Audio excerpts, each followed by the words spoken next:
Motorola তো দেখছে আলাদাই খেলা দেখাচ্ছে। মোটোরোলা তার কিছুদিন আগে তাদের H60 সিরিজের প্রথম ফোন নিয়ে এলো, তার কিছুদিনের মধ্যে কিন্তু তারা ওই সেম সিরিজে আরো একটা ফোন নিয়ে চলে এসছে। আজ আমরা কথা বলতে চলেছি মোটোরোলার H60 স্টাইলাসের ব্যাপারে। এই ফোনটার নামের মধ্যে একটা অদ্ভুত জিনিস লক্ষ্য করতে পারছেন, তাই না? এই ফোনটা ইন্ডিয়াতে সমস্ত অফারের সাথে 22,000 টাকার প্রাইসে লঞ্চ হয়েছে। আর এই ফোনটার মধ্যে আপনি লাখ টাকার ফোনের মজা আপনি পেয়ে যাবেন। আর এই কথা কেন বলছি সেটা জানতে হলে তো আপনাকে পুরো ভিডিওটা দেখতে হবে। তার আগে বন্ধুরা, যারা এই চ্যানেলে নতুন এসেছেন তারা প্লিজ চ্যানেলটি সাবস্ক্রাইব করে দিন এবং বেল আইকনটি প্রেস করে দিন। সেই typical Motorola eco friendly packaging এর সাথে এই বক্সটা আসছে। বক্স ওপেন করলে একটা ছোট বক্স দেখতে পাবেন, তার মধ্যে আপনি ডকুমেন্টেশন এবং সিম এজেক্টর টুল পেয়ে যাবেন। সাথে আপনি ফোন তো পাচ্ছেনই, এবং তার সাথে একটা 68 ওয়াটের চার্জার এবং একটি type C to C cable দেখতে পেয়ে যাবেন। এক্স্যাক্টলি মোটোরোলা H60 ফিউশনে যা যা পেয়েছিলেন সেম আপনি পাচ্ছেন, এবং এই চার্জারটিও পিডি চার্জার, যার ফলে আপনি আপনার ম্যাকবুক বা অন্যান্য ল্যাপটপ আপনি চার্জ করতে পারবেন। এবং সেম আপনি এই বক্সেও কিন্তু কোনো রকম কেস দেখতে পাবেন না। ডিজাইনের কথা বলে পেছন দিক থেকে কিন্তু এক্স্যাক্টলি H60 ফিউশনের মতনই কিন্তু এই ফোনটা দেখতে। আপনারা যদি H60 ফিউশনের রিভিউ দেখে না থাকেন তাহলে আমি উপরে আই কার্ডে লিংক দিয়ে দিচ্ছি, আপনারা দেখে নেবেন। এই যে কালারটা দেখছেন এটা হলো জিব্রাল্টার সি। আমার একটা জিনিস মাথায় ঢুকছে না যে ব্র্যান্ডরা এরকম অদ্ভুত অদ্ভুত কালারের নাম রাখে কেন? ব্ল্যাক, ব্লু, রেড, পিঙ্ক এসব নাম রাখতে কি সমস্যা? এই ফোনটা ভিগান লেদার ফিনিশের সাথে আপনি দেখতে পেয়ে যাবেন, এবং এর ফ্রেম আপনি পলিকার্বনেট বা প্লাস্টিকেরই দেখতে পাবেন।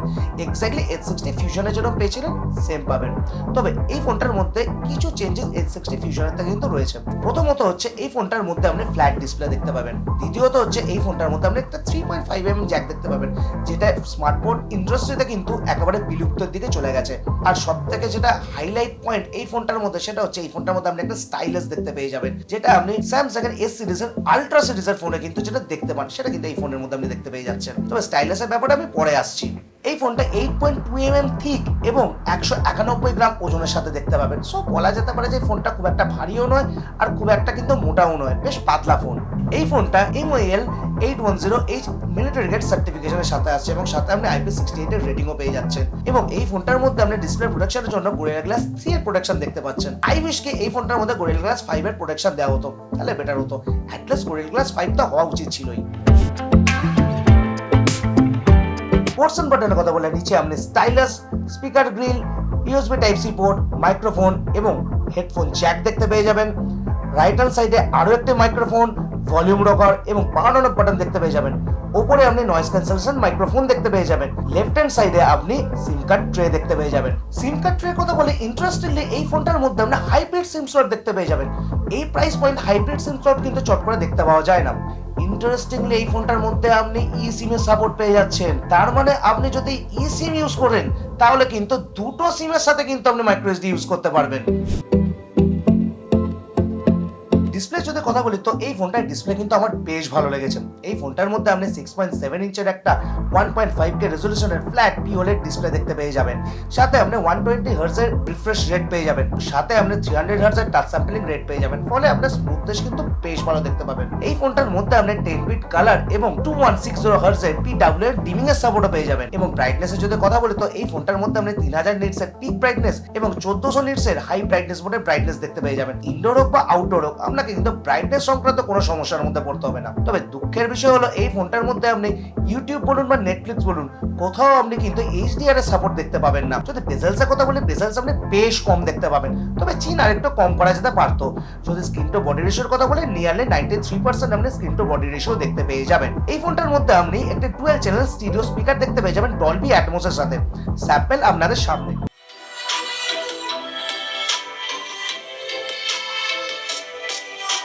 এই ফোনটার মধ্যে আপনি LSDC এবং LDAC কোডেকের সাপোর্ট পেয়ে যাবেন, যার ফলে আপনি হাই রেস অডিও সাপোর্ট আপনি পেয়ে যাচ্ছেন, যার ফলে আপনার মাল্টিমিডিয়া এক্সপিরিয়েন্স কিন্তু বেশ ভালো দাঁড়াবে। এইবার আসছে এই ফোনটার সবথেকে হাইলাইটিং ফিচারের উপরে।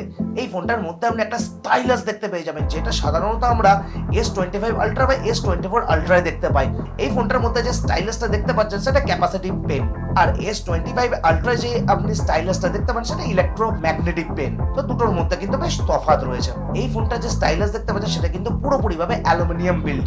এই ফোনটার যে স্টাইলাসটা দেখতে পাচ্ছেন সেটা লেটেন্সি 5 ms, S25 আলট্রার S পেনের সমতুল্য বলা যায়। এই ফোনে মোটো নোট দেখতে পাবেন যার মাধ্যমে কিন্তু আপনি স্টাইলাস দিয়ে অনেক কিছু করতে পারবেন। সবথেকে ফেভারিট জিনিস হলো handwriting calculator, live message draw করে সেটাকে জেনারেট করে দিচ্ছে, সেটাও কিন্তু একটা unique feature. Sketch to image, এটাও কিন্তু একটা ভালো জিনিস, যেটা কিন্তু স্টাইলাস দিয়ে আপনি খুব ভালোভাবে বানাতে পারবেন।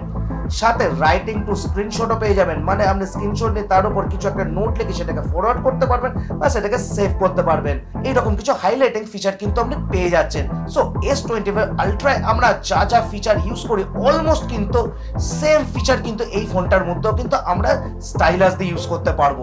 এটা একটা কিন্তু ইউনিক জিনিস যেটা মোটোরোলা আমাদেরকে দিয়েছে এই প্রাইস পয়েন্টে। এত কিছু দেওয়ার চক্করে কিন্তু পারফরমেন্সের দিকে কিন্তু এই ফোনটার মধ্যে একটা কম্প্রোমাইজ হয়ে গেছে। এই ফোনটার মধ্যে আপনি স্ন্যাপড্রাগন 7s Gen 2 প্রসেসর দেখতে পাবেন, যেটা 4 ন্যানোমিটারে বেস। এই প্রসেসরটা একটু পুরনো প্রসেসর, ট্রাইড এন্ড টেস্টেড হলেও কিন্তু পুরনো প্রসেসর। তার সাথে আপনি LPDDR4X RAM এবং UFS 2.2 স্টোরেজ দেখতে পাবেন। এই প্রাইস পয়েন্টে যদি UFS 3.1 স্টোরেজ দিয়ে দিত তাহলে কিন্তু একটু বেটার হতো আমার মতে। যদি আমি বেঞ্চমার্ক স্কোরের কথা বলি তো আন্তত স্কোর আপনি নিয়ারলি 6 লাখের আশেপাশে দেখতে পাবেন। এই প্রাইস পয়েন্টে কিন্তু এই স্কোরটা বেশ কম লেগেছে আমার। CPU থ্রটল টেস্টও কিন্তু আপনি 83% এর আশেপাশে দেখতে পাবেন, সেটা কিন্তু এই প্রাইস পয়েন্টে ঠিকঠাক। এবং সাথে আমি যদি 3D Mark ওয়াইল্ডলাইফ টেস্টের কথা বলি তো 98% এর রেজাল্ট দেখতে পাবেন, সেটাও কিন্তু এই প্রাইস পয়েন্টে ঠিকঠাকই রেজাল্ট আপনি পেয়ে যাচ্ছেন। সো ডে টু ডে লাইফে মাল্টিটাস্কিং বলুন বা অ্যাপ ওপেন ক্লোজ বলুন, কোনো রকম ল্যাগ বা স্টাটার দেখতে পাবেন না। যদি আমি গেমিং এর কথা বলি তো BGMI হোক বা COD মোবাইল হোক, আপনি ম্যাক্সিমাম 60 FPS এর সাপোর্টই এই ফোনটার মধ্যে পেয়ে যাবেন। সো ক্যাজুয়াল গেমিং এর ক্ষেত্রে কোনো রকম সমস্যা আপনাকে পড়তে হবে না, আপনি ক্যাজুয়াল গেমিং ইজিলি এই ফোনটার মধ্যে করতে পারবেন।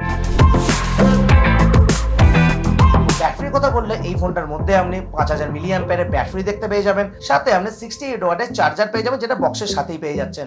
আর যদি চার্জিং স্পিডের কথা বলি তো 0 to 100% 50 মিনিটসে আপনি করে ফেলতে পারবেন। এই ফোনটার মধ্যে আপনি 15 ওয়াটের ওয়্যারলেস চার্জিং এর সাপোর্ট আপনি পেয়ে যাচ্ছেন। এবং এই ফোনটার যদি ব্যাটারি ব্যাকআপের কথা বলি তো আপনি মোটামুটি একদিন তো পেয়ে যাবেনই যাবেন। ক্যামেরার কথা বললে এক্স্যাক্টলি H60 ফিউশনে যে ক্যামেরা সেটআপ আপনি দেখতে পেতেন সেম ক্যামেরা সেটআপ আপনি এই ফোনটার মধ্যেও দেখতে পাবেন। মেইন ক্যামেরা 50 মেগাপিক্সেলের Sony LYT-700C এর YS এর সাথে দেখতে পাবেন, সাথে 13 মেগাপিক্সেলের একটা আল্ট্রা ওয়াইড সেন্সর দেখতে পাবেন, সাথে 3-in-1 লাইট সেন্সর একটা দেখতে পেয়ে যাবেন এবং ফ্রন্টে আপনি 32 মেগাপিক্সেলের ফ্রন্ট ক্যামেরা দেখতে পেয়ে যাবেন। যদি ক্যামেরা রেজাল্টের কথা বলি তো ক্যামেরা রেজাল্ট আমার বেশ ভালো লেগেছে। Colour, dynamic range, light control, details সমস্ত কিছু আপনি ভালো দেখতে পাবেন। কালার একটু বুস্টেড, একটু ওয়ার্মার সাইডে লেগেছে, যেটা কিন্তু সোশ্যাল মিডিয়ায় রেডি আমি বলতে পারি। তবে হিউম্যান স্কিন টোনের কথা যদি বলি তো ইনকনসিস্টেন্ট লেগেছে, কখনো কখনো ওয়ার্ম করে দেয়, but most of the time কিন্তু হিউম্যান স্কিন টোন ভালো আসে। যদি পোর্ট্রেট মোডের কথা বলি তো পোর্ট্রেট মোড কিন্তু বেশ ভালো লেগেছে আমার। আপনি 3টে ফোকাল লেন্থে পোর্ট্রেট মোড নিতে পারবেন, 24mm, 35mm এবং 50mm। তো পোর্ট্রেট মোডে কিন্তু মাঝে মধ্যে ফেস ডিরেকশনে গন্ডগোল লেগেছে, যেটা কিন্তু সফটওয়্যারের মাধ্যমে কিন্তু ফিক্স হয়ে যেতে পারে। যদি লো লাইটের কথা বলি তো লো লাইটের কিন্তু ক্যামেরা রেজাল্ট বেশ ভালো লেগেছে আমার। যদি সেলফির কথা বলি তো সেলফি কিন্তু নো ডাউট ভালো আসে। এই ফোনটার মধ্যে কিন্তু আপনি ডিটেইলস, কালার, স্কিন টোন বেশ ভালো পেয়ে যাবেন সেলফিতে।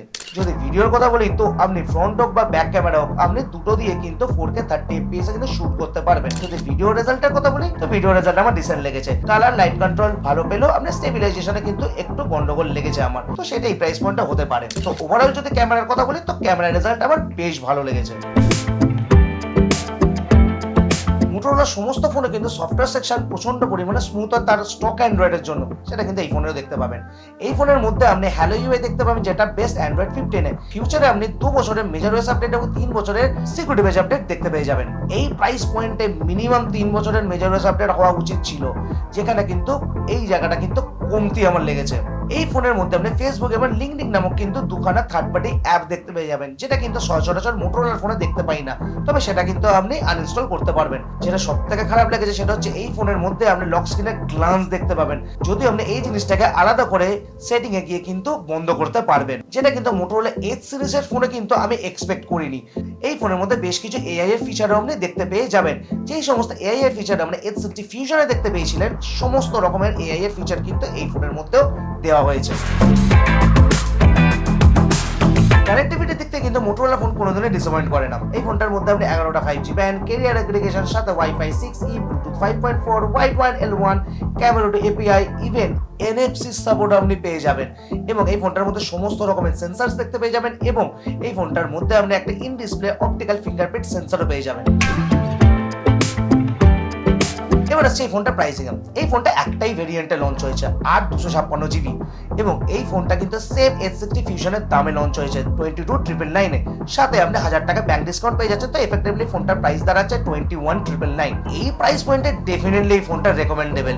এই ফোনটার মধ্যে আপনি 22,000 টাকায় প্রচুর ফ্ল্যাগশিপ ফিচার পেয়ে যাচ্ছেন, যেই ফিচারগুলো কিন্তু পেতে গেলে আপনাকে 1 লাখ টাকার উপর প্রাইস খরচা করতে হবে। আপনি 22,000 টাকা একটা স্টাইলিশ পেয়ে যাচ্ছেন, তার সাথে একটা ভালো ক্যামেরা, ভালো ডিসপ্লে তো পাচ্ছেনই, তার সাথে ওয়্যারলেস চার্জিংও পেয়ে যাচ্ছেন। 1 লাখ টাকার মজা যদি আপনি 22,000 টাকা নিতে চান তো ডেফিনেটলি বলবে ফোনটা আপনাদের জন্য, আপনারা এই ফোনটা নিতে পারেন। সো আশা করছি এই ফোনটার রিভিউ আপনাদের ভালো লেগেছে, ভিডিওটি আপনাদের ভালো লেগেছে। ভিডিওটি যদি ভালো লেগে থাকে ডেফিনেটলি ভিডিওটি লাইক করে দিন, বন্ধুদের সাথে শেয়ার করে দিন এবং চ্যানেলটি ডেফিনেটলি সাবস্ক্রাইব করুন বন্ধুরা, এবং চ্যানেলটির বেল আইকনটিও প্রেস করে দিন। তো দেখা হচ্ছে আপনাদের সাথে আগামী ভিডিওতে। ততক্ষণ পর্যন্ত আপনারা সবাই সুস্থ থাকুন, সবাই ভালো থাকুন। Signing off.